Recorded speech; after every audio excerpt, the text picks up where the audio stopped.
ঈমানদারেরা তোমরা আল্লাহকে ভয় করো এবং লক্ষ্য রাখো সেই দিনের জন্য যেদিন তুমি আমার মুখোমুখি হবে।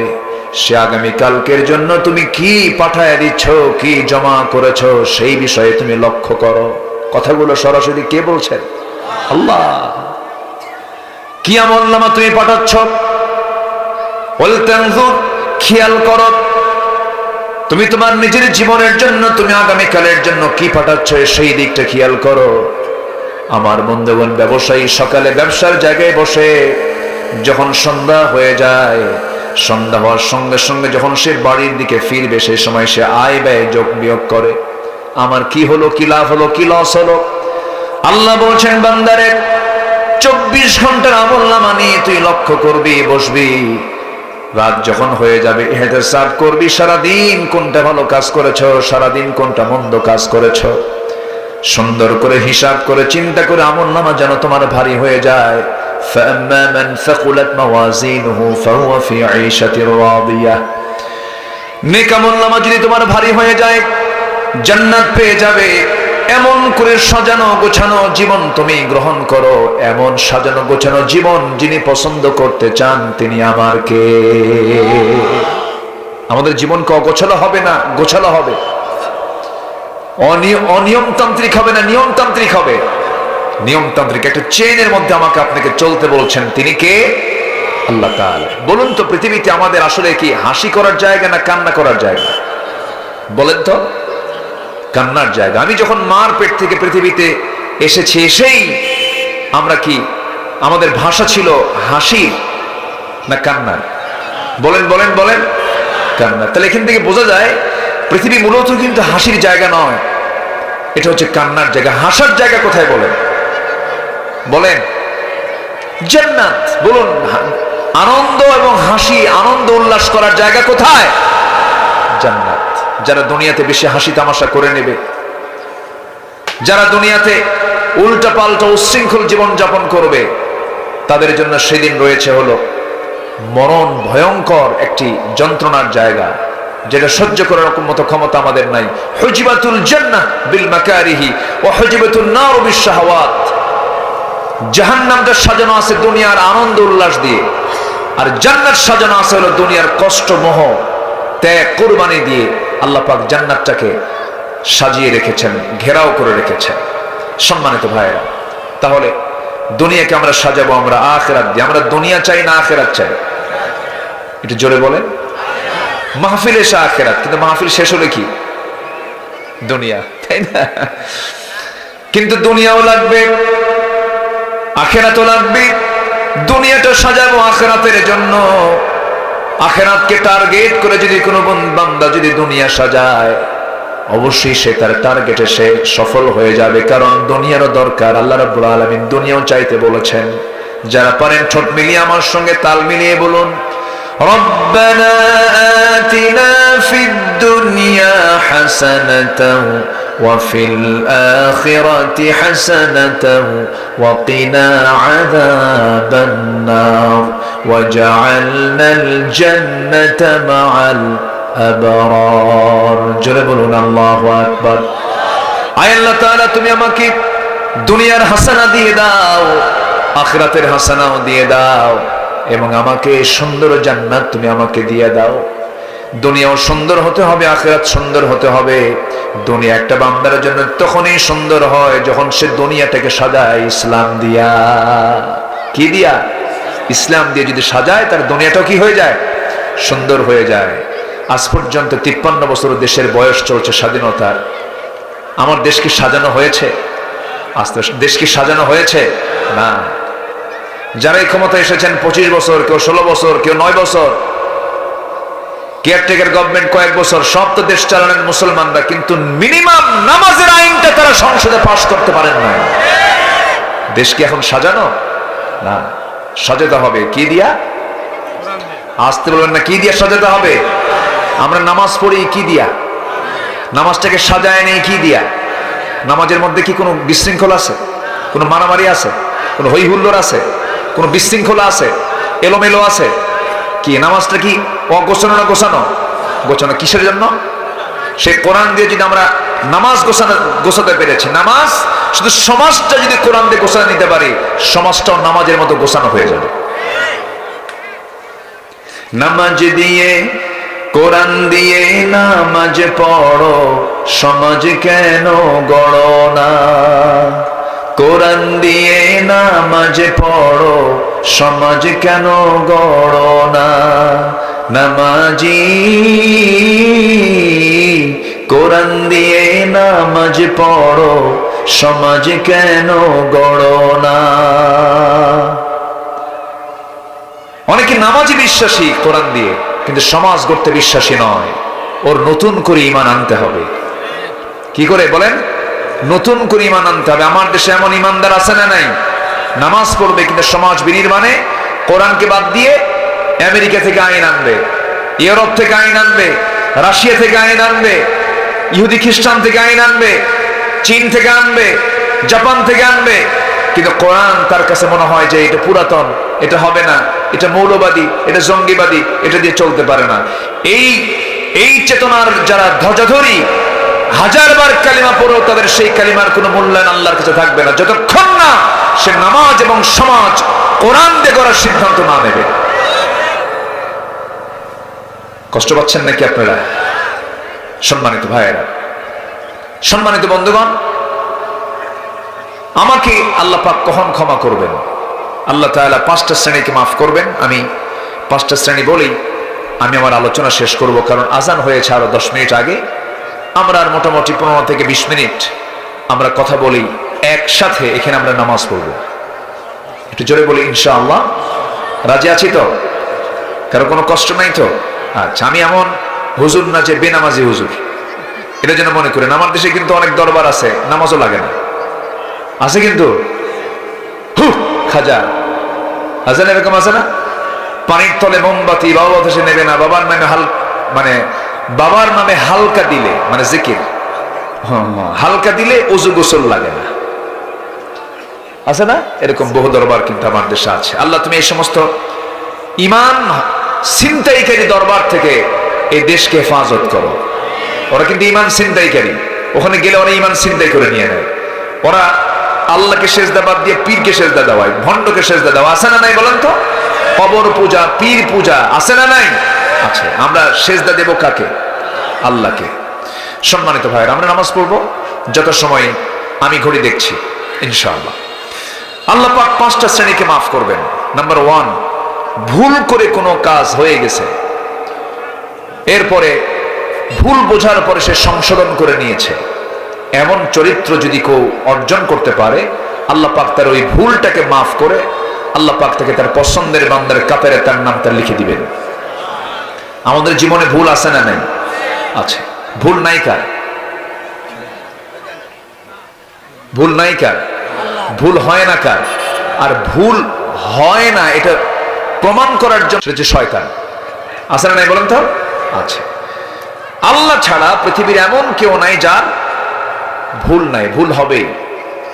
আর গুনাহ, যেটা গুনাহ ফেরেশতার হয় না। কেন হয় না? গুনাহ করার মতো কোনো যোগ্যতাই আল্লাহ পাক তাকে দেনই নাই।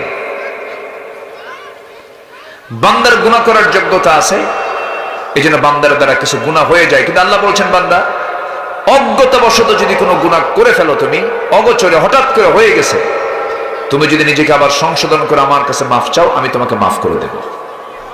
জোরে বলি সুবহানাল্লাহ। এটা কি ছোটখাটো অফার না? অনেক বড় অফার, অনেক বড় অফার। আল্লাহ রাব্বুল আলামিন বলেন, সুম্মা ইন্না রাব্বাকা লিল্লাযীনা আমিলুস সুআ বিজাহালাতিন সুম্মা তাবু মিন বা'দি যালিকা ওয়া আসলাহু ইন্না রাব্বাকা মিন বা'দিহা লাগফুরুর রহিম। জোরে বলুন আল্লাহু আকবার। ও বান্দা, তোমার যদি জাহালাতের কারণে কোনো সু হয়ে যায়, কোনো খারাপ কাজ তুমি করে ফেলো, এরপরে যদি তুমি সংশোধন করে নাও, আমার কাছে মাফ চেও না, বান্দা আমি তোমাকে জানায় দিচ্ছি, আমি তোমার সমস্ত গুনাহগুলো মাফ করে দেব। আল্লাহ কত বড় মহান রব! আল্লাহ পাক বলছেন ইন তাজতানিবু কাবাইরা মা তুনহাউনা আনহু নুকাফির আনকুম সাইয়্যাতিকুম ওয়া নুদখিলকুম মুদখালান কারীমা। তুমি যদি বড় বড় গুনাহ ছেড়ে দাও, কাবাইর, আলা উনাব্বিউকুম বিআকবারিল কাবাইর, তুমি যদি বড় বড় কবিরা গুনাহগুলো যদি ছেড়ে দাও, আমি আল্লাহ তোমাকে ওয়াদা দিলাম আমি তোমার ছোট ছোট গুনার দিকে নজর দেব না, আমি তোমাকে সব গুনাহ মাফ করে আমি তোমাকে সম্মানজনক জান্নাত দিয়ে দেব। ছোট গুনার দিকে নজর দিবেন না কে? আল্লাহ কি ছোট না বড়? তা আল্লাহ ছোট গুনার দিকে নজর দেওয়ার দরকার আছে? আল্লাহ কত মহান। আল্লাহ বলছেন বান্দা তোর ছোট ছোট গুনার দিকে আমি তাকাবোই না। শুধু তুই চ্যালেঞ্জ নে, তুই শুধু বড় বড় কবিরা গুনাহগুলো ছেড়ে দে, আমি তোকে সম্মানজনক জান্নাত দিয়ে দেব। জোরে বলি সুবহানাল্লাহ। বড় বড় কবিরা গুনাহগুলো কি কি? আমার নবীকে প্রশ্ন করা হলো, রাসূল বললেন আলা উনাব্বিউকুম, আমি কি তোমাদের এমন কিছু সংবাদ দেব যে বড় বড় কবিরা গুনাহগুলো কি? রাসূল সে হাদিসে তিনটা বললেন, তিনটা কবিরা গুনার কথা। এক নম্বর বললেন আল ইশরাকু বিল্লাহ, উকুকুল ওয়ালিদাইন। আর নাম্বার 3 হলো কাউলুজ জুর। এক নম্বর হচ্ছে শিরিক করা, নাম্বার 2 হচ্ছে পিতামাতার সঙ্গে নাফরমানি করা, আর নাম্বার 3 হচ্ছে বেফাস কথাবার্তা বলা, মুখে যা আসে তাই বলে ফেলে। দেখেন না 16টা বছর শুধু এত মিথ্যাচার হলো আমার দেশে। একজন তো কথা পাইলি, মাইক পাইলি খালি কয় খেলা হবে। কি কইছে না কইছে না? এটা কি কোনো সচেতন, কোনো সুস্থ, কোনো ওয়েটফুল মানুষের কথা কি খেলা হবে হতে পারে? এটা কোনো ভাষা? এটা আল্লাহ পাক বলছেন সবচাইতে মারাত্মক অপরাধ হচ্ছে বেফাস কথা মুখ থেকে বের হওয়া। আল্লাহ বলছেন ইত্তাকুল্লাহ ওয়া কুলু কাওলান সাদীদা। আগে জিহ্বা কন্ট্রোল করতে ঈমান কন্ট্রোল হয়ে যাবে। ওয়াল্লাযীনা হুম আনিল লাগবি মুরিদুন ওয়া কুলু লিন-নাসি হুসনা। আল্লাহ পাক কথার ব্যাপারে অনেক কথা বলে দিয়েছেন কোরআনে কারীমের ভিতরে। এক জিহ্বা দিয়ে হাজার হাজার গুনাহ হয়। সম্মানিত ভাইয়েরা, সম্মানিত বন্ধুগণ, উকুকুল ওয়ালিদাইন, পিতামাতার সঙ্গে খারাপ আচরণ করা, তার তাহাজ্জুদ চলে যাবে, তার নামাজ নষ্ট হবে, তার কিচ্ছু কবুল হবে না যদি বাপ মার সঙ্গে যদি কেউ খারাপ আচরণ করে। এমন সন্তান তো জিনাই গেতি নাই, শেরপুর জেলাতেও নাই, আছে না নাই? অনেক তাহাজ্জুদ গোজার 5 ওয়াক্ত নামাজ পড়ে কিন্তু বাপ মারে ভাত দেয় না, আছে কিন্তু, আছে কি না? আছে। কমন পড়তেছে না? কিছু কমন পড়তেছে না কথা? অনেক আছে। জি, একজন খেলোয়াড় আছে ক্রিশ্চিয়ানো রোনালদো। হ্যাঁ, ক্রিশ্চিয়ানো রোনালদো নাম শুনেছেন কিনা জানি না। যারা ইয়াং যারা আছো তারা তো চেনার কথা। যদিও সে কোন দেশের জন্য? সে পর্তুগালের। হ্যাঁ, যদিও সে খ্রিস্টান, কিন্তু তার মধ্যে কিছু দরদ কাজ করে। সে ফিলিস্তিনের পক্ষে কথা বলে, সে ফিলিস্তিনের জন্য টাকা দেয়। আর আমাদের মুসলমানদের মধ্যে কিছু মুসলমান আছে তারা ইসরায়েলকে প্রমোট করে, ইসরায়েলকে টাকা দেয়, ফিলিস্তিনকে পিটা। তো দরদ কাজ করে, মানবতা আলাদা জিনিস। ক্রিশ্চিয়ানো রোনালদো তার মার প্রতি দরদটা দেখেন, তার একটা স্ট্যাটাস, তার একটা ইতিহাস আমি পড়লাম। তাকে বলা হচ্ছে যে তোমার মা, তার জন্য তুমি গ্রামে একটা বাড়ি করে দাও। কেন? আমি আমার মার জন্য পৃথক কোনো বাড়ি বানায় দেব না। কেন? আমি আমার মাকে একা রাখতে চাই না, আমার মা তোমাকে কখনো একা রাখেন নাই। আমি যেখানে থাকবো সেই বাড়ির সবচেয়ে সুন্দর বাড়িটা আমার মার হবে। আলহামদুলিল্লাহ বলবেন না? ঈমান নাই কিন্তু আমল আছে। কি আছে? ঈমান নাই কিন্তু কি আছে? আমল আছে। বলতেছে আমি যখন ছোট্ট ছিলাম, আমি ফুটবল খেলার জন্য আমার বুট দরকার, জুতা দরকার। সেই জুতার দাম আমার মার কাছে ছিল না, আমার কাছে তো নাই। আমার মা কাজ করে 7-8 দিন পরিশ্রম করে এক জোড়া জুতার দাম জড়ো করে আমার হাতে তুলে দিয়েছেন। সেখান থেকে আমি ক্রিশ্চিয়ানো রোনালদো খেলোয়াড় হতে পেরেছি। আমি আমার মাকে কেন আমি দূরে রাখবো? আমার সর্বোচ্চটুকু দিয়ে আমার সাথী আমার মার সেবা করে যাবে। সম্মানিত ভাইয়েরা, মানবতা আলাদা জিনিস। যদিও সে একজন খ্রিস্টান, কিন্তু তার আমল আছে না নাই? সেখান থেকে আমাদের শেখার নাই? শেখার কিন্তু আছে। সম্মানিত ভাইয়েরা, নাটোরে একটা মাহফিল ছিল আমার কয়েকদিন আগে। এক বৃদ্ধা মা আমার হাতে একটা চিঠি লিখেছেন, ভাঙ্গা ভাঙ্গা হাতে লিখেছেন, হাত কাঁপা কাঁপা হাতে লিখেছেন, হুজুর এটা দোয়া করবেন, আমার 3টা ছেলে একটা মেয়ে, মেয়েকে বিয়ে দিয়েছি, 3টা ছেলেও বিয়ে করেছে, 3 জনের ঘরই আমার ঘরের চতুর্পাশে, আমার ঘরের চতুর্পাশে 3টা মেয়েরই ঘর, 3টা ছেলেরই ঘর, কিন্তু এই 3টা ছেলে বিয়ে শাদী করেছে, সংসার পৃথক হয়ে গেছে, কিন্তু এই 3টা ছেলের বাড়িতে রান্না বান্না হয়। আমি এই বুড়া বয়সে আমি নিজে রান্না করে নিজেই খাই। 3টা ছেলের বাড়িতে রান্না বান্না হয়, সে রান্নার গন্ধ আমার নাকে এসে ধাক্কা খায়। হুজুর আপনি আমার 3টা ছেলের জন্য দোয়া করেন, আল্লাহ যেন তাদের করে যায়, আল্লাহ পাক যেন দরদ ঢুকায় দেয়, মোহাব্বত ঢুকায় দেয়। এরকম অসংখ্য পরিবার আছে না নাই? মাকে 3 দিনের জন্য ভাগে নেয়। একটা মাকে 5 ভাই মিলে 3 দিন 4 দিন করে ভাগে ভাগে নিয়ে এই বাড়ি ওই বাড়ি ভাগ ভাগ করে 5 দিন 6 দিন করে নিয়ে নেয়। কেন এটা হবে? কেন হবে এটা? আমার মা যে ঘরে থাকতে পছন্দ করেন সেই ঘরে তিনি একা চলে যাবেন। কি আস্তে কোন করে জোরে বলেন ঠিক কিনা?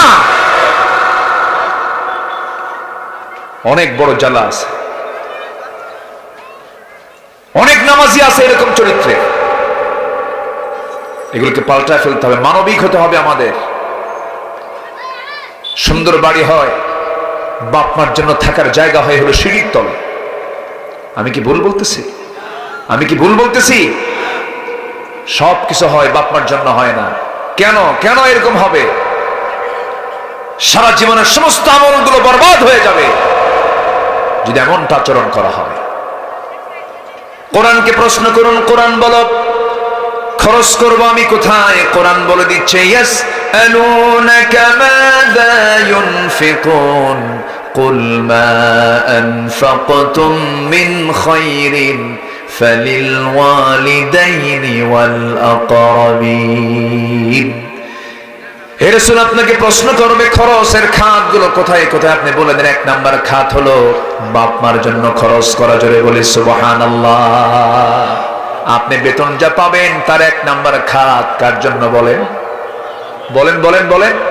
আল্লাহ পাক বইয়ের কথা আগে বলেন নাই, সন্তানের কথা আগে বলেন, আগে বলেছেন কার কথা? বাপ মার কথা। আমার বন্ধুগণ, কবিরা গুনাহগুলো করা যাবে না, কবিরা গুনার ধারে পাশে যাওয়া যাবে না, বান্দার হক নষ্ট করা যাবে না, আল্লাহর হক নষ্ট করা যাবে না, বোনের সম্পত্তি মেরে খাওয়া যাবে না। বোনের সম্পত্তি মেরে খাওয়া ভাই বুঝি জিনাই গাতি নাই? আছে কি না? বাপ মারা গেছে 12 বছর হলো, মা মারা গেছে 12 বছর হলো, বোনকে সম্পত্তি বুঝায় দেয় না, কিন্তু ওইদিকে ট্রিপল হাজি। কি হাজি? ট্রিপল হাজি বুঝলেন তো? কয়বার গেছে? কয়বার? আমার নবী করছেন 1 বার, আর তার উম্মত গেছে কয়বার? 3 বার, কিন্তু বোনের সম্পত্তি মেরে খায়। আপনি বারবার হজে যান, বোনকে সম্পত্তি দেন না। আপনি মসজিদ বানায় দেন, মাদ্রাসা বানায় দেন, আপনাকে দানবীর বলবে, আপনাকে হাজি বলবে, সমাজ সেবক বলবে, কিন্তু ফরজ একটা হুকুম, যেদিন বাপ মারা গেছে সেই দিন বোনদেরকে ডাক দিয়ে বুঝাই দেবে, বোন এই যে বাপ মারা গেছে, লিযযাকারি মিসলু হাযযিল উনসাইন মিম্মা তারাকাল ওয়ালিদাইন, বাপ মা চলে গেছে, এই যে সম্পত্তিগুলো রেখে গেছে তোরা নিয়ে যা। তা না দিয়ে টেকনিক করে, বোনদেরকে মাঝে মাঝে শীতের মধ্যে পিঠা খাওয়ায়, মাঝে মাঝে দাওয়াত দেয়, দাওয়াত দিয়ে বাড়িতে বসায় নিয়া ওই কুমিল্লার রসমালাই, টাঙ্গাইলের চমচম, বগুড়ার কি বগুড়ার দই, নাটোরের কাঁচাগোল্লা, যশোরের খই, সবগুলো একসঙ্গে জড়ো কইরা বোনকে দাওয়াত দিয়ে খাওয়ায়া, বোনকে সুন্দর করে প্রশংসা করে, 1 ভরি স্বর্ণের চেন গলায় লাগা দিয়ে বলে, বোন আমি তোমাকে খুব ভালোবাসি, একটা কথা বলি কি, অংশ নিলে কিন্তু ধ্বংস হয়। দেখছেন কত বড় শয়তান? আছে কিনা? আছে কিনা? এগুলো কবিরা গুনাহ। এই গুনাহগুলো না ছাড়া পর্যন্ত কোনো দোয়াই, কোনো কাজ, কোনো ইবাদত কবুল হবে না। এগুলোকে ছাড়তে হবে আগে, এই গুনাহগুলো আগে ছাড়া দরকার। আমার বন্ধুগণ, এক নাম্বার বলেছি, অজ্ঞতাবশত কোনো ভুল হয়ে গেছে, মাফ চেয়ে নেব, ক্ষমা করবেন তিনি আমার কে। নাম্বার 2 হলো তওবা। যদি কোনো তওবা করতে পারে, যদি কোনো বান্দা তওবা করলে যদি আল্লাহর কাছে যদি রোনাজারি করে মাফ চাইতে পারে, আল্লাহ তওবা করলাম, জীবনে আর ওই পাপের দিকে যাবেন, আল্লাহ পাক তাকে মাফ করে দেন। আল্লাহ রাব্বুল আলামিন বলেন, ইল্লা মান তাবা ওয়া আমানা ওয়া আমিলা সালিহান ফাউলাইকা ইউবাদদিলুল্লাহু সাইয়্যাতিহিম হাসানাত ওয়া কানাল্লাহু গফুরুর রহিমা। আল্লাহ কি সুন্দর করে অফার দিচ্ছেন, বান্দা তওবা করো এবং ঈমান যদি আনতে পারো, নেক আমল যদি করতে পারো, আমি আল্লাহ তোমাকে জানিয়ে দিলাম তোমার জীবনে যত সাইয়্যাত গুলো ছিল, পাপগুলো ছিল, সেই পাপগুলোকে আমি আল্লাহ সওয়াব দিয়া পাল্টায়া দেব। জোরে বলে সুবহানাল্লাহ। গুনাহগুলোকে কি দিয়ে পাল্টায় দিবেন? সওয়াব দিয়ে। আল্লাহ পাক কিভাবে আমাকে বাঁচাতে চান? আল্লাহু আকবার বলেন। এই আয়াতটা কত বড় আয়াত! আল্লাহ বলছেন, বান্দা তওবা কর, আমার দিকে ফিরে আয়, তোর সমস্ত গুনাহ আমি আল্লাহ সওয়াব বানায় দেব। কি কথা! সূরা ফুরকানের ৭০ নম্বর আয়াত কোট করে নেন, বাড়ি থেকে মিলায় নেবেন। আল্লাহ কি অফার দিচ্ছেন! তওবা, তওবার উপর কিচ্ছু নাই। সূরা তাওবা আল্লাহ পাক এটা সূরাই নাজিল করে দিয়েছেন তওবার গুরুত্বকে বোঝানোর জন্য। এক মহিলা সাহাবী ওয়াসওয়াসায় পড়ে জিনার কাজে গুরুত্ব, মানে একটা ভয়ঙ্কর গুনাহ, জিনার কাজে জড়িয়ে গেছেন, বিবাহিতা একজন মহিলা। নবীর কাছে এসে বলছেন, হুজুর আমি তো জিনা করে ফেলেছি, আপনি আমার উপর আইনটা কার্যকর করে দেন। আমার নবীজি বললেন, জিনা সত্যি করেছো? না করো নাই। না হুজুর আমি জিনা করেছি। না করো নাই। না জিনা করেছি। 3টা বার রাসূল মানা করলেন, কারণ সাক্ষী নাই তো, যদি বাঁচায় দেওয়া যায়। আমার নবীর মধ্যে দরদ কম না বেশি? বেশি। হুজুর আপনি যতবার বলবেন আমি ততবার বলবো আমি জিনা করেছি। আমি দুনিয়াতে বাঁচতে চাই না, আমি আখিরাতে বাঁচতে চাই। তওবা, এটার নাম কি বলেন তো? তওবা। এরপরে রাসূল বললেন, তাই জিনা করেছো? বাচ্চা আসছে পেটে? হ্যাঁ বাচ্চাও চলে আসছে। এখন তো আইন কার্যকর করা যাবে না, তুমি এখন চলে যাও। সন্তান ডেলিভারি না হওয়া পর্যন্ত কোন আপিল, তোমার উপরে কোন আইন কার্যকর করা যাবে না। মহিলা চলে গেলেন, সেজদায় পড়ে কাঁদতেছেন। কার দরবারে? আল্লাহর দরবারে। চোখের পানি ফেলে ফেলে কাঁদেন, রোনা জারি করেন।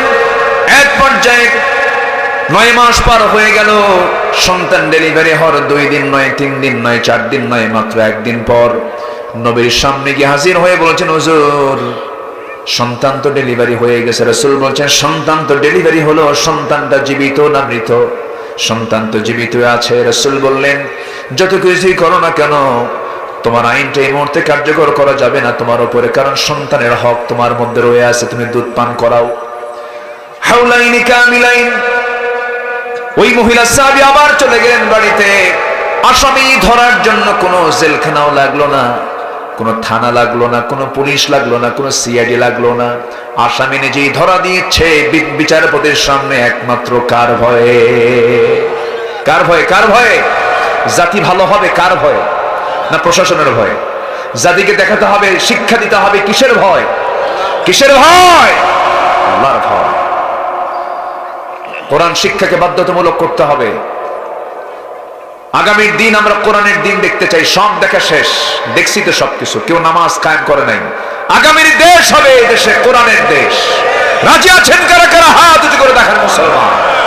কেউ তো স্লোগান দেন না।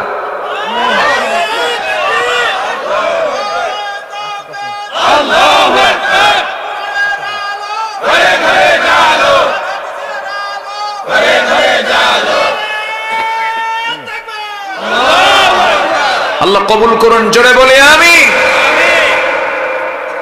আমার নবীজি বললেন, তুমি চলে যাও। সন্তান দুধ পান করাতে হবে 2 বছর। 6 মাসের মাথায় সন্তানের টোটালি দুধ বন্ধ করে দিলেন। অন্য খাবারের প্র্যাকটিস গড়ে তুললেন।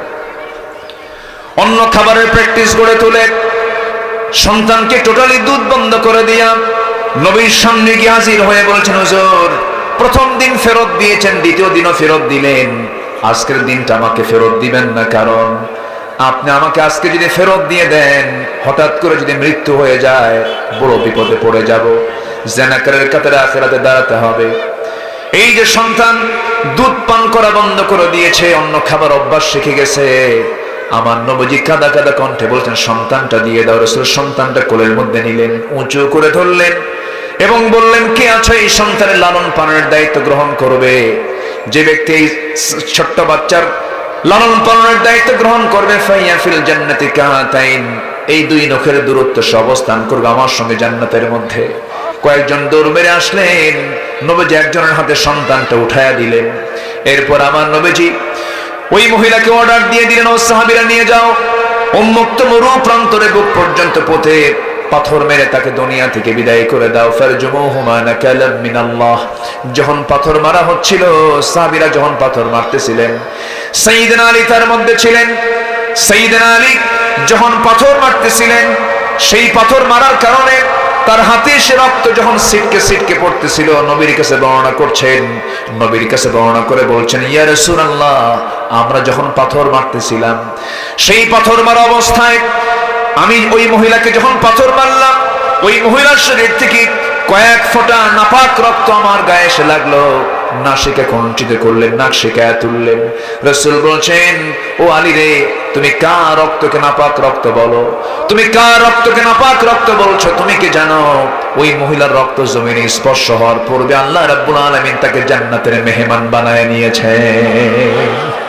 আমার নবীজি এরপরে বলছেন, আলী যা বলেছো বলেছো, আর বলতে যেও না, তাড়াতাড়ি জানাজার আয়োজন করো। ওই মহিলার জানাজার দায়িত্ব আমি কাউকে দেব না, আমি রাসূল নিজেই তার জানাজার দায়িত্ব গ্রহণ করে নিলাম।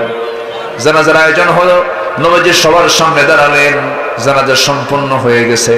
নবীজি কাঁদা কাঁদা কণ্ঠে বলছেন, ও সাহাবীরা, এই মহিলার জীবনের শেষ সময় পর্যন্ত যে পরিমাণ আমার সঙ্গে খোঁজ খবর নিয়েছে, আমার কাছে ধারণা দিয়েছে এবং শেষ সময় পর্যন্ত যে পরিমাণ তওবা করেছে, আমার জানা মতে এই মহিলার তওবা যদি এই মদিনার 70 জন গুনাহগারদের মাঝে যদি বন্টন করে দেওয়া হতো, এই 70 জনকে মাফ করে আল্লাহ রাব্বুল আলামিন সবাইকে জান্নাত দিয়ে দিতেন। এই মহিলা সব কিছু মাফ পেয়েছেন হলো তওবার কারণে। কিসের কারণে বলেন? আমরা তওবা করব, জোরে বলি ইনশাআল্লাহ, আরো জোরে বলি ইনশাআল্লাহ। নাম্বার 3 হলো আল্লাহ রাব্বুল আলামিন ক্ষমা করবেন সেই সমস্ত বান্দাদেরকে। ইন্না ওয়া'দাল্লাহু আল্লাযীনা আমানু ওয়া আমিলুস সালিহাত লাহুম মাগফিরাতুন ওয়া আজরুন আযীম। সূরাতুল মায়েদা আয়াত নাম্বার 9। আল্লাহ বলছেন, আল্লাহ ওয়াদা করছেন যারা আমল করবে, ঈমান আনবে, আল্লাহ পাক তাদেরকে সম্মানজনক ক্ষমা এবং তাদেরকে সম্মানজনক পুরস্কার দিয়ে দিবেন। জোরে বলে সুবহানাল্লাহ।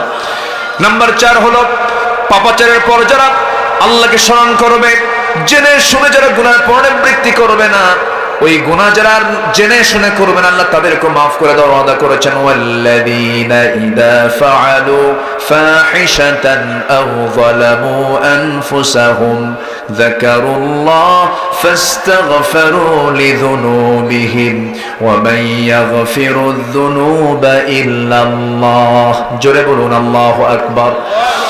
আল্লাহ রাব্বুল আলামিন সূরা আলে ইমরান 135 এবং 136 নম্বর আয়াতে বলছেন, যে সমস্ত বান্দাগুলো পাপাচার করার পরে তওবা করবে, আল্লাহকে স্মরণ করবে, জেনে শুনে সেই গুনার দিকে না যাওয়ার ওয়াদা করবে, আল্লাহ পাক তাদেরকে সাধারণ ক্ষমা ঘোষণা করে দিয়েছেন। জোরে বলে সুবহানাল্লাহ। নাম্বার 5 হলো আল্লাহর পক্ষ থেকে বিশেষভাবে ঘোষণাকৃত 10টা শ্রেণী, 10টা গুণ যারা অর্জন করতে পারবে, সূরাতুল আহজাব লিখে নেবেন আয়াত নাম্বার 35। এই 10টা গুণ যারা অর্জন করতে পারবে, আল্লাহ রাব্বুল আলামিন তাদের ব্যাপারে বলছেন, আ'আদাল্লাহু লাহুম মাগফিরাতান ওয়া আজরান আযীমা। জোরে বলুন আল্লাহু আকবার।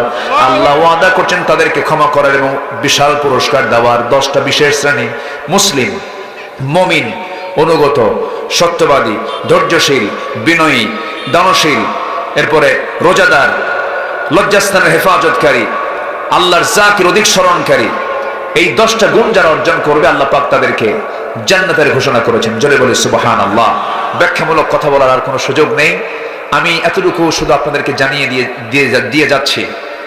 আল্লাহ পাক যিনি আমাকে বাঁচিয়ে রাখেন, আগামীতে এই মাহফিলটা আমি, যেহেতু এলাকায় রাতের ট্র্যাডিশনটা চালু আছে, আমি নিজ থেকে বলে যাচ্ছি, আমি দেওয়ার চেষ্টা করব। কি বেজার হলেন নাকি আপনারা? রাগ করছেন তো না খুশি হয়েছেন? আচ্ছা, আগামীতে আমি এটা চেষ্টা করব আমার সময় ছিল না, আমি দিতেই পারবো না, আপনারা আমাকে দিনের বেলা, আমি তো জানি না যে এই সিচুয়েশন, যাই হোক এরপরেও যা এসেছেন আলহামদুলিল্লাহ, অনাকাঙ্ক্ষিত নয়, এটা আকাঙ্ক্ষিতই, যা জুটিয়ে দিয়েছেন বলি আলহামদুলিল্লাহ, জোরে বলি আলহামদুলিল্লাহ। আল্লাহ তুমি মাহফিলকে কবুল করে নাও, এই মাদ্রাসাকে কবুল করে নাও। একটা মা যদি ভালো হয় জাতি ভালো হয়ে যায়, একটা মা ভালো হলে কি ভালো হয়, কারণ মা তো হচ্ছে প্রোডাকশন, তার পেট থেকে তো আমরা আসি, পেটটা যদি ভালো হয় তাহলে কি ফসল কি খারাপ হবে না ভালো হবে, ভালো হবে। সেই ফসল ভালো করার জায়গা হচ্ছে দারুল হুদা কওমি মাদ্রাসা, এটা চালু হয়েছে। প্রেজেন্টেটরের নাম কি, উপস্থাপক আজকে মাহফিলের কই, কি নাম আপনার? ইসমাইল, আলহামদুলিল্লাহ, খুব সুন্দর, এত সুন্দর তার উপস্থাপনা, অনেক সুন্দর মানুষ, বিনয়ী মানুষ। আপনি তো মনে হয় মোহতামিম না? কে মোহতামিম? কে? ইসমাইল জাফরি, আলহামদুলিল্লাহ। মোহতামিম কে এখানকার? আলহামদুলিল্লাহ, মাশাআল্লাহ, জি আলহামদুলিল্লাহ, মুফতি আশরাফুল ইসলাম, মাশাআল্লাহ। আল্লাহ তাকে তুমি এই মাদ্রাসাকে সুন্দর করে পরিচালনা করার তৌফিক দিয়ে দাও, জোরে বলি আল্লাহুম্মা আমিন। শুকরান, বারাকাল্লাহ। জি সম্মানিত ভাইয়েরা, আমরা এখন আর কিচ্ছু না, এখন সোজা আমরা দোয়ার দিকে যাব। রাতের মাহফিলে দাওয়াত দিচ্ছি, সবাই থাকবেন না? জোরে বলি ইনশাআল্লাহ। মূল প্রোগ্রামটা রাতে হবে, সেই প্রোগ্রামে যিনি আসবেন আমার চাইতে স্বাস্থ্য ভালো, গোশত আছে গায়ে, আমি তো চিকন চাকন হালকা হুলকা, হাড় ছাড়া কিচ্ছু নাই, কিন্তু হাড়ের উপরে কয়েকটা চামড়া আছে, কয়েক ছটা গোশত আছে গায়ে, ওনার গায়ে বেশ গোশত আছে, এবং ইলমও ভরা, জামিয়া আল আজহার থেকে পড়াশোনা করা, অনেক আহলুল ইলম, যদি আমার বয়সে ছোট কিন্তু অনেক ভালো ইলম রাখেন তিনি। সবাই আসবেন বন্ধু বান্ধবকে নিয়ে, রাতে দেখায় দিবেন যে এই মাঠ যেন ভরে যায়, জোরে বলি ইনশাআল্লাহ। আল্লাহ কবুল করুন, আল্লাহ কবুল করুন, আল্লাহ কবুল করুন। সোজা আমরা এখন দোয়ার দিকে যাবো। আমরা চাইবো কার কাছে? আল্লাহর কাছে। কিছু চাইতে হবে কি? কিছু চাবো? আচ্ছা, যদি চাই, যদি কিছু চাওয়া হয় দেবেন আপনারা? সবাই দেবেন? একটু ব্যাগটা দিয়ে দেন 2-3 মিনিটের মধ্যে। ব্যাগটা আছে নাকি? হ্যাঁ, রুমাল, রুমাল যদি কিছু থাকে দিয়ে দেন। এই রুমালের মধ্যে আমরা যে যা পারি আগে দিবেন, দিল থেকে দিবেন। আমি এতটুকু ওয়াদা করছি, আপনি যে নিয়তে দিবেন সেই নিয়তে আল্লাহ পাক কবুল করবেন, জোরে বলি ইনশাআল্লাহ। আর জোরে বলি ইনশাআল্লাহ। দোয়ার সময় দান করলে, দোয়া করবেন এবং দান করবেন, দুটো একসঙ্গে করলে একদম দোয়া কবুলের সম্ভাবনা কম হবে না বেশি হবে? বেশি হবে। আমরা সোজা একটু দোয়ার দিকে যাই, এদিকে দানও হয়ে যাক, আমাদের দোয়াও হয়ে যাক, নাকি? জিকির করে সুবহানাল্লাহ আলহামদুলিল্লাহ।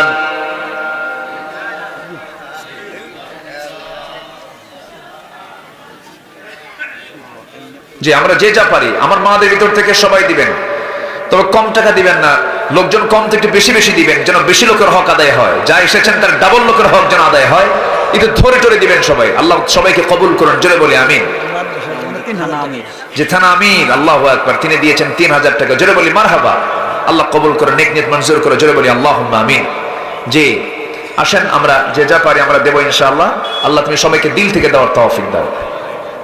যে আমরা ছোট্ট একটা দোয়া করে দেব, এরপর আমরা নামাজে দাঁড়াবো, সোজা সোজা আমরা নামাজে দাঁড়িয়ে পড়বো ইনশাআল্লাহ। জি দোয়া দোয়া করে দিই, নামাজ নামাজ তাড়াতাড়ি তাড়াতাড়ি শেষ করুন, তাড়াতাড়ি শেষ করুন। জি আপনি রাতেও দিবেন, এখনো দিবেন ইনশাআল্লাহ। যারা দিয়েছেন এখন দিয়েছেন এবং রাতেও দিবেন, রাতের সব বেশি, কিন্তু এখন কিছু দিলেন রাত্রেও দিবেন, জোরে বলি ইনশাআল্লাহ। জি আমরা দোয়া করি, আমরা আল্লাহর কাছে চাবো। নামাজ নামাজ নামাজ দোয়া, আল্লাহুম্মা আমিন। ربنا ظلمنا أنفسنا وإن لم تغفر لنا وترحمنا لنكونن من الخاسرين। মিষ্টি বিকেল গধূলি বেলা হাজারো মুসলমান নরনারী নিয়ে তোমার কালামের 2-3টা আয়াতকে সামনে রেখে ক্ষমা হবে কাদের জন্য সেই বিষয়ে কিছু কথা বলেছি, আখিরাতের প্রিপারেশন নিয়ে কিছু আলোচনা করেছি, বড় বড় গুনাহ নিয়ে কিছু কথা বলেছি। আল্লাহ তাআলা মেহেরবানি করে শেষান্তে এসে তোমার কাছে দোয়া চাই, মেহেরবানি করে আমাদেরকে মাফ করে দাও, আব্বা আম্মাকে মাফ করে দাও, আশেপাশে যারা কবরবাসী শুয়ে আছেন কবরবাসীকে মাফ করে দাও।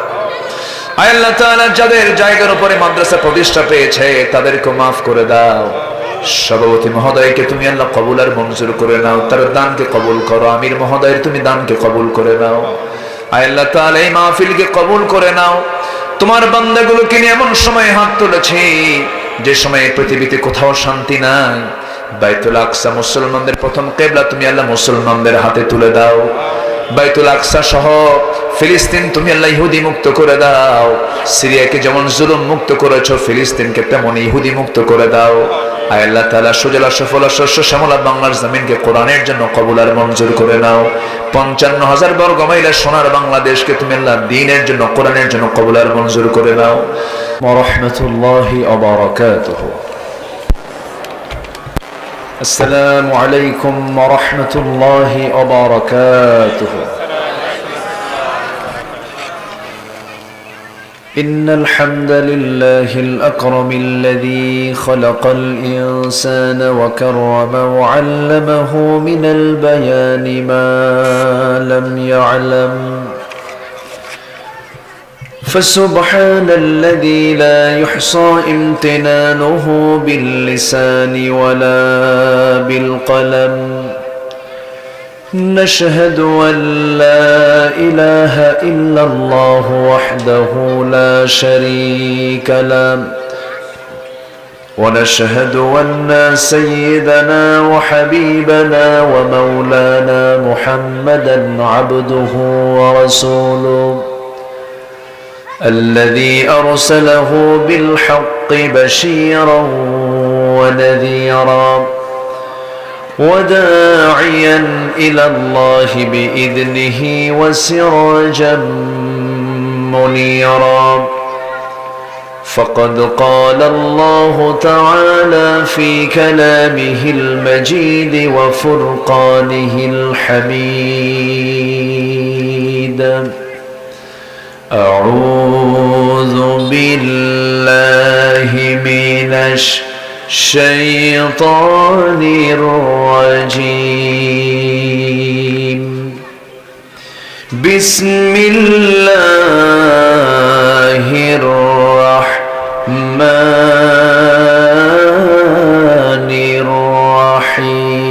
الرحيم.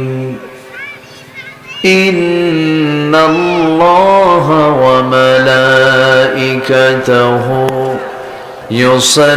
يصلون على النبي يا أيها الذين آمنوا صلوا عليه وسلموا تسليما. اللهم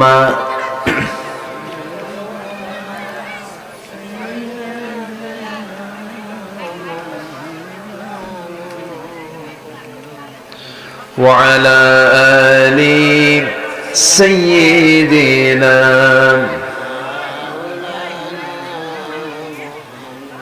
এটা আওয়াজ দিয়ে 20 লোকের হক আদায় করে এটা জোরালো কণ্ঠে সবাই বলুন আল্লাহুম্মা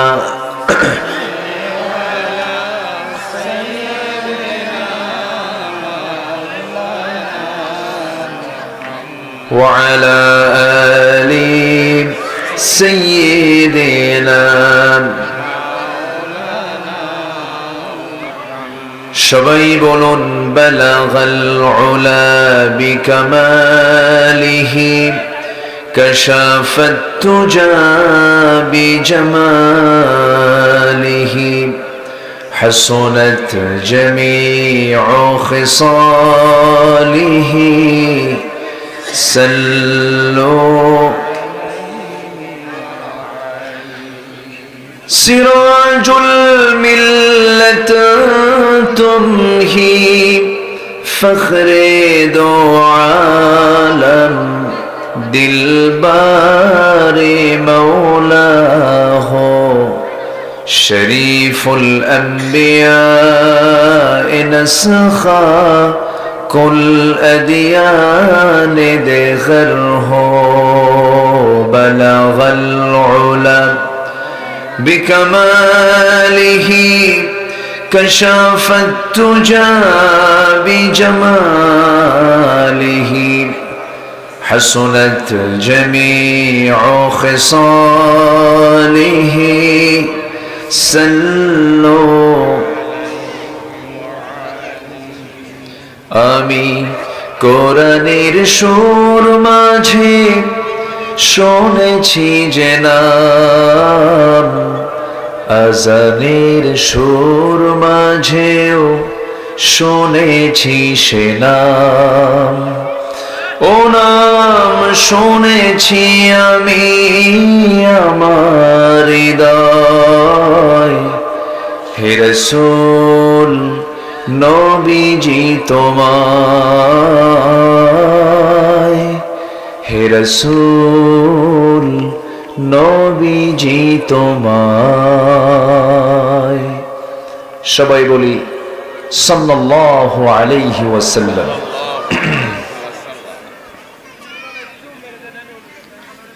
আল হুদা কওমি মহিলা মাদ্রাসা মাহফিল ইন্তেজামী কমিটি কর্তৃক আয়োজিত দিনের বেলা অনুষ্ঠিত চতুর্থ বার্ষিকী ইসলামী মহাসম্মেলন 2024 মহৎ আয়োজনের সম্মানিত সুযোগ্য সভাপতি জনাব আব্দুল আউয়াল শের আলী,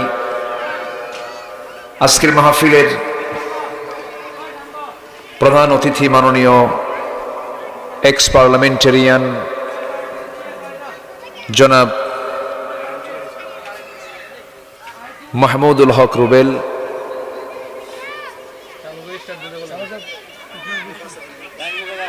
জি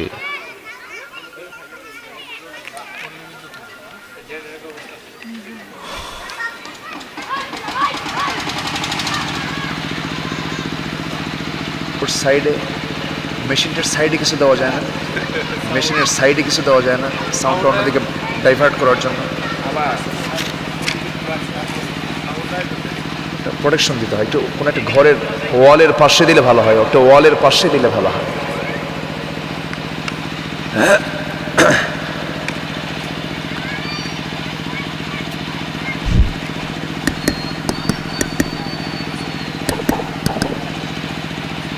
আজকের এই প্রোগ্রামের বরেণ্য প্রধান অতিথি মাননীয় এক্স পার্লামেন্টারিয়ান, আজকের প্রোগ্রামের বরেণ্য অতিথি রাতের অধিবেশনে কথা রাখবেন আমার অত্যন্ত কাছের,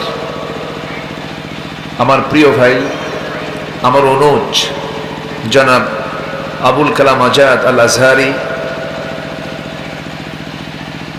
আমার বাম পাশে বসে আছেন ইসলামী আন্দোলনের অন্যতম সিফা সালার, ঝিনাইগাতি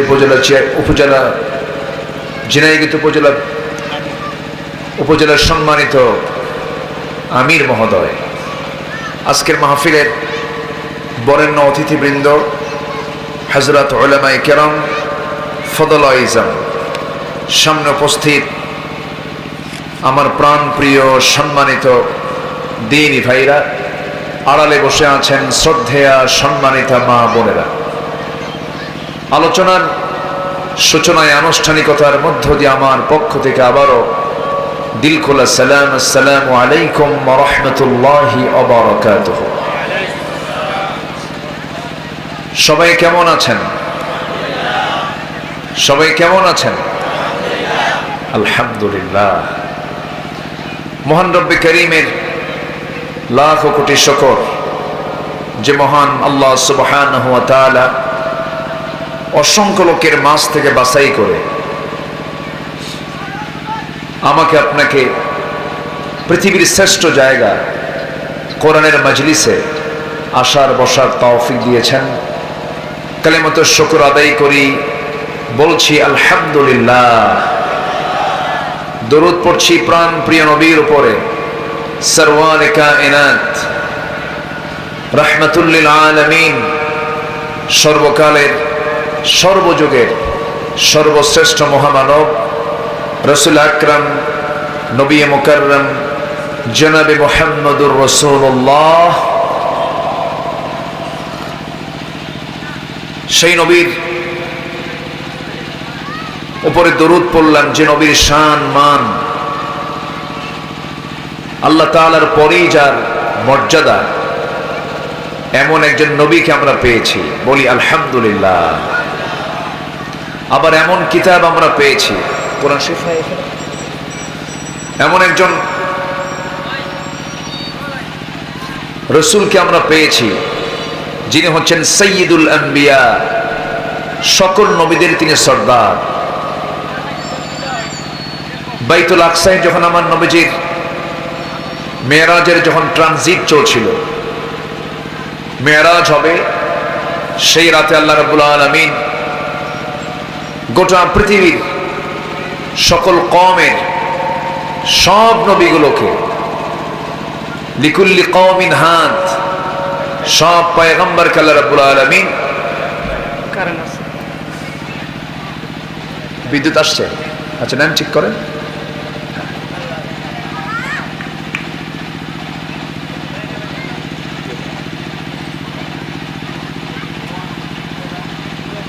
হ্যাঁ, সেই নবীকে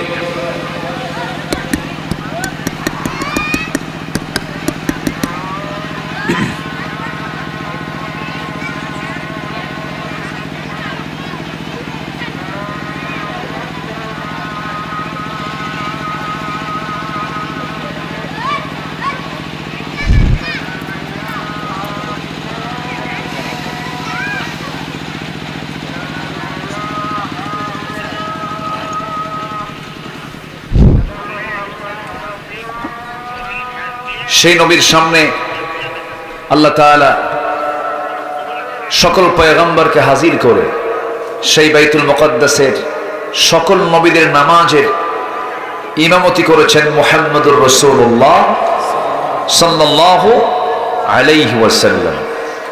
সম্মানিত ভাইয়েরা, আমার আজকের প্রোগ্রামটা ছিল হলো সকাল 10টায়। আমি মাহফিল কমিটির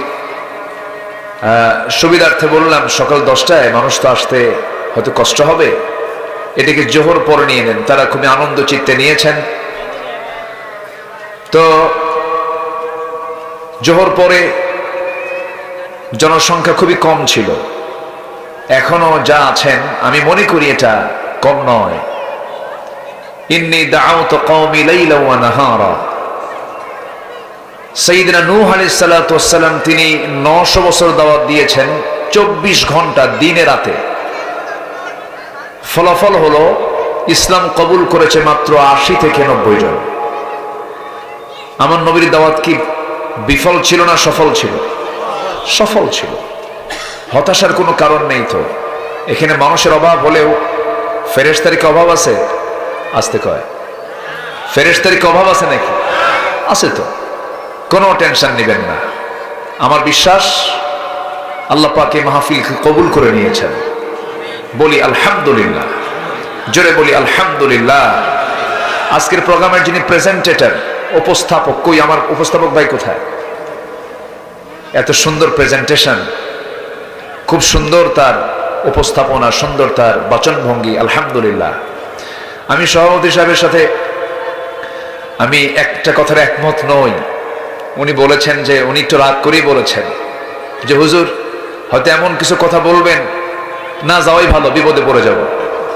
উনি একটু রাগ করে ওনার জায়গা থেকে উনি বলেছেন না, দাওয়াত দিতে গেলে অনেক বড় ধৈর্যের পরিচয় দিতে হয়। আমার নবীজি এক মানুষকে 1000 বার দাওয়াত দিয়েছেন। আবু জেহেলকে আমার রাসূল সবচেয়ে কম দাওয়াত দিয়েছেন না বেশি দাওয়াত দিয়েছেন? বেশি দাওয়াত দিয়েছেন। এই তো ট্রেন্ড চালু হলো। তো এই দিনের বেলায় এরাকে মাহফিল মনে হয় খুব কম হয়, মনে হয় নাই মনে হয়। এরপরেও যা করেছেন আলহামদুলিল্লাহ, জোরে বলেন আলহামদুলিল্লাহ। আজকে আমরা এখানে সবাই নামাজ পড়বো আসরের, রাজি আছেন তো সবাই? আমরা সলাতুল আসরটা বৃহত্তর স্বার্থে মুকদ্দমে না করে, মুআখারে না করে, প্রথমেও না শেষেও না, মাঝামাঝিতে আমরা নামাজটা পড়ে নেব। জোরে বলি ইনশাআল্লাহ। এটা নিয়ে যেন কোনো ফতুয়াবাজি না হয়। যারা ফতুয়াবাজি করে, যারা ফিতনা ছড়ায়, তারা তো সন্তান বলতেছে মা কলা খাবো, তো সন্তানের সুবিধার্থে মা কলাটা একটু সিলে দিয়েছে, খাবো না কেন? সিলে দিলে কেন? যারা সমস্যা সৃষ্টি করবে তাদের সমস্যা সব সময় থাকে। আমরা সলাতুল আসরটা আমরা যদি এখন বিরতি দেই, এই মাহফিলের সৌন্দর্য আমরা আর ফিরে পাবো না। আমরা একটু পরে পড়বো। কারো কি এতে আবার কি এরকম দিবেন না, ইন্নাস সালাতা কানাত আলাল মুমিনিনা কিতাবান মাওকুতা, আস-সালাতু আলা ওয়াক্তিহা, এরকম বলে যেন আমাকে যেন কেউ বিব্রত না করেন। আমরা সময় মতো একটু পরে আমরা নামাজটা পড়বো, জোরে বলি ইনশাআল্লাহ। সম্মানিত ভাইয়েরা, মাহফিল তার যথাযথ সময় অধিবেশন অনুযায়ী এটা পরিচালিত হওয়া উচিত। এটা মাহফিলের সৌন্দর্য। এটা তো একদিনের জন্য না, আগামীতে আরো বড় হবে, আরো সুন্দর হবে, আরো গঠিত হবে, আরো সুগঠিত হবে, জোরে বলি ইনশাআল্লাহ। জি সম্মানিত ভাইয়েরা, আমার কিছু মাহফিলে আমার এই তো গতকালকেই গত পরশু দিনের বেলার যে মাহফিলগুলো, একটা মাহফিল আমার কুড়িগ্রাম ছিল। মাহফিলের যে ভলেন্টিয়ার, যে স্বেচ্ছাসেবক, সেই লোক এখানে নাই, প্রায় লক্ষাধিক মানুষ, এরকম একটা মাঠ ভরা। কিন্তু ওটা বড় বিষয় নয়, মাহফিলটা কবুল হয়েছে কিনা এটাই সবচেয়ে বড় বিষয়। আল্লাহ যেন মাহফিলকে কবুল করেন, জোরে বলি আমিন। সম্মানিত ভাইয়েরা, আসুন আমরা একটু মূল আলোচনার দিকে যাই। কোনো কথা নির্দিষ্ট জায়গার মধ্যে সীমাবদ্ধ থাকে না। সমস্ত কথাগুলো এখন গোটা পৃথিবীতে এটা ছড়িয়ে পড়ে।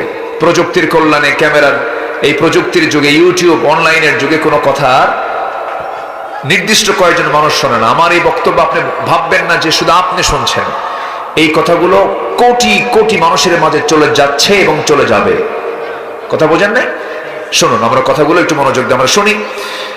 সম্মানিত ভাইয়েরা, আমাদের সবচেয়ে বড় চ্যালেঞ্জ হলো এই পৃথিবীতে এসেছি আমরা যখন তখন বিদায় নেব, নাকি আমরা এরকম মনে করতেছি যে আমি আরো 3 বছর থাকবো, এরকম মনে হচ্ছে নাকি? এরকম কি বিদায় নেব কখন? বলেন উত্তরটা কি? যখন তখন বিদায় নেব আমরা। তো বিদায় নিয়ে আল্লাহর সামনে যেতে হবে, হাজিরা দিতে হবে। কিন্তু বিষয়টা হলো, আমি আল্লাহর সামনে কি নিয়ে যাচ্ছি, এটাই হলো সবচাইতে ভাববার বিষয়। এবং আল্লাহ কাদেরকে ক্ষমা করবেন আর কাদেরকে ক্ষমা করবেন না, কাদেরকে ভালোবাসবেন এবং কাদেরকে ভালোবাসবেন না, এই বিষয়গুলো আমাদের জানা দরকার। সবার পরে না সবার আগে? সবার আগে। যদিও সাবজেক্ট আমি নিয়েছি অনেক লম্বা কথা, আমি শুধু পয়েন্ট আকারে একটু শর্ট ভাবে একটা আইডিয়া আমি আপনাকে দেওয়ার চেষ্টা করব। আমি সারা জীবন 26টা বছর এই মাহফিল অঙ্গনে আমি চেষ্টা করেছি বেফাস কোনো কথা, আমিত্ব নিয়ে কোনো কথা এই 26 বছর আমার মুখ থেকে, আমার মস্তিষ্ক ঠিক থাকা অবস্থায় আমি বলেছি আমার মনে হয় না। তো আমি প্রাসঙ্গিক বিষয়ে আমি কথা বলবো, সেটা হলো আমি আল্লাহর সামনে কি নিয়ে যাচ্ছি এবং আল্লাহ কাদেরকে ক্ষমা করবেন।